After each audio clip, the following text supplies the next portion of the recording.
Um, are you awake? No. Yeah. You don't seem very awake to me. Not sure how much you've been drinking. All right, so may I get some slides on the screen? Is that possible? Oh, all right.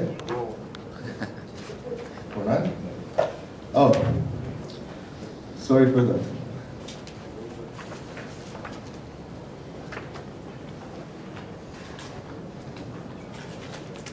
So, thank you all for coming here. As Timur said, the title of the presentation is Why Does the Disaster Always Strike in Your City? And we're going to talk about the evolution of social networking threats.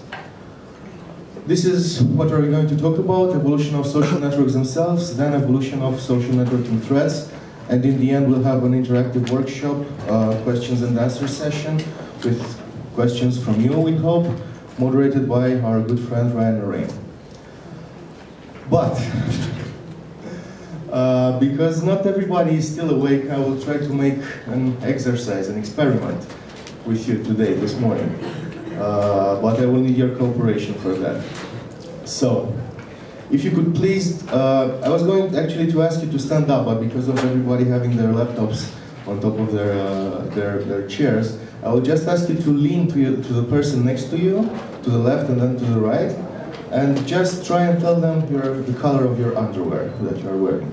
I'm serious, I'm dead serious.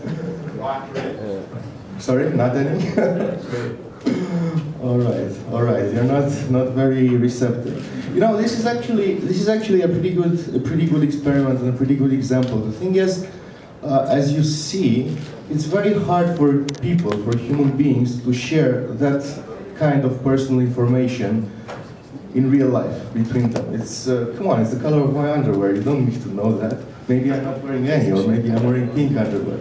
So the thing is, it's pretty hard to do it in real life. But it seems that in social networks, this is happening. It was I'm not sure how many of you are aware of what happened on January 8th on Facebook. There was an awareness campaign made to raise awareness for breast cancer. So all the ladies that were on Facebook and heard about this campaign, they were asked to post the color of their bra, and just the color, not anything else. So everybody was wondering, hey, what the hell is happening? Why is everybody posting all of a sudden is posting colors on social networks?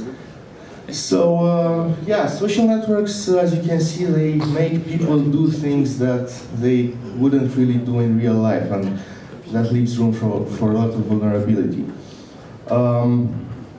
Anyway, it seems that we weren't very receptive to this exercise, which gave us something to learn. Let's try something else. Have you seen Avatar?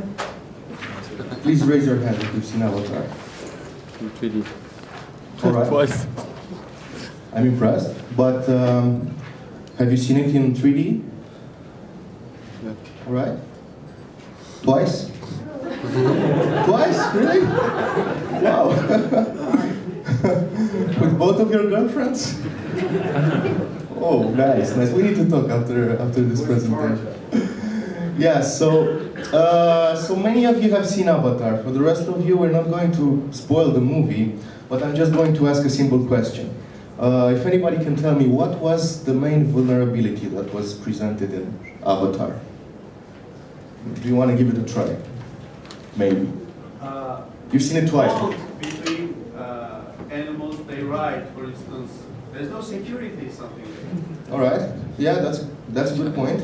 After I saw Avatar, except being totally amazed by the special effects, I actually started thinking, when talking to one of my good friends, Mr. Kostin, about something more philosophical than that. And we came to realize that the vulnerability that was presented in Avatar is actually trusting technology to fight against humans. So you might have the latest technology, you might have the latest cutting-edge protection techniques or attacking techniques, but as long as humans are involved in the game, they will always find some way to attack and go and manage to go through the technology that is meant to protect, or if the technology is meant to attack, they will always find a method to fight back. And this is a very good sentence, let's say, to describe the situation of social networks right now, because social networks are basically technology that is tying up people together, that is enabling relationships between people. And wherever people are involved, there's the human vulnerability which no technology can defend against. So, in order to talk about the evolution of social networking threats, we need to first talk about the evolution of social networks themselves. So, as probably all of you know, social networks are growing. Social networks are growing in terms of traffic. Social networks are growing in terms of money also spent on the advertisement. So everybody's trying to get their piece out of social networks. By the way, how many of you are on Facebook? Everybody. Yeah, I guess that's self-explanatory. So wherever users go and wherever money is, of course there will be also cyber criminals, and there will also be malware that is made to target those platforms. And you can see here the evolution of malicious software that is actually targeting social networks.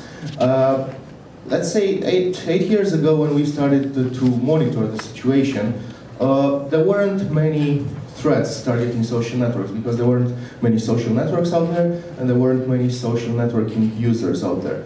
But as time went on, every year the number of malicious software that targets social network doubled, more than doubled actually every year. So as you can see, in 2008 the number was a little bit less than 30,000, and now in 2009 the total number of malicious software samples that are targeting social networks is more than 100,000. That is our estimate until now, based on our collection of malware. So I think that the chart is pretty self-explanatory.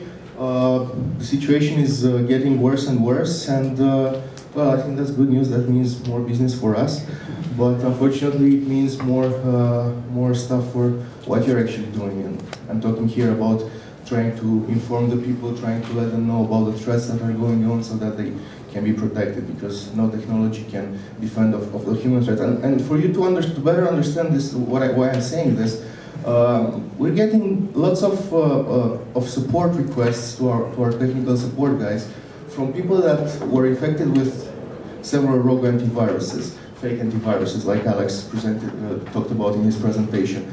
And we're like, hey, you shouldn't be infected with this because we're detecting this since, let's say, 2 months ago. And the user is like, yeah, but when I entered that website and I tried to install the antivirus, the website told me that I first have to disable Kaspersky antivirus and then I should install the fake antivirus. So tell me, how can you defend against that, against the user purposely disabling the antivirus or uninstalling it and then infecting himself, rather than by education and by taking the word out? So anyway, what we expect from 2010 in terms of social networking threats? I try to divide the threats between 4 categories, based on how old or new are the threats, and based on how old or new are the applications, the web applications that are targeted. So these are the 4 categories. All threats in all applications. We've been talking about that in 2009. I don't think there's any more reasons that we need to talk about it right now. And then we have old threats in new applications, which are pretty predictable. Everybody knows the old threats. You can just take the new applications and apply the old threats for them, and there you go, you have a prediction. Then we have new threats in old applications, which is, well, you take the old applications, you take their newest features, and you try to figure out what are the new threats that can emerge over those applications. And then in the end, you have the new threats based on the new applications, which is, as far as I think, totally unpredictable, because nobody knows what new applications are going to appear out there, so nobody knows what their features will be, nobody knows how they will be exploited. But in order to talk about what to expect from the future, we first must know what we have out there right now. And I'm here talking in terms of infected websites. This is a chart showing the situation of infected websites. It's a statistic made out of a pool of 300,000 websites. And in 2006, when we started to seriously monitor the web as an infection vector, there weren't many infected websites. Back then, the web wasn't still the main point of infection for users. And as time went by, we're here in 2009 with a 15,000% growth from 2006. And at this point, 1 in 150 websites is currently infected. So right now when we speak, 1 in 150 websites is infected. And the thing is, right now I'm not talking about websites that are purposely made to infect the users, that are purposely created by cyber criminals.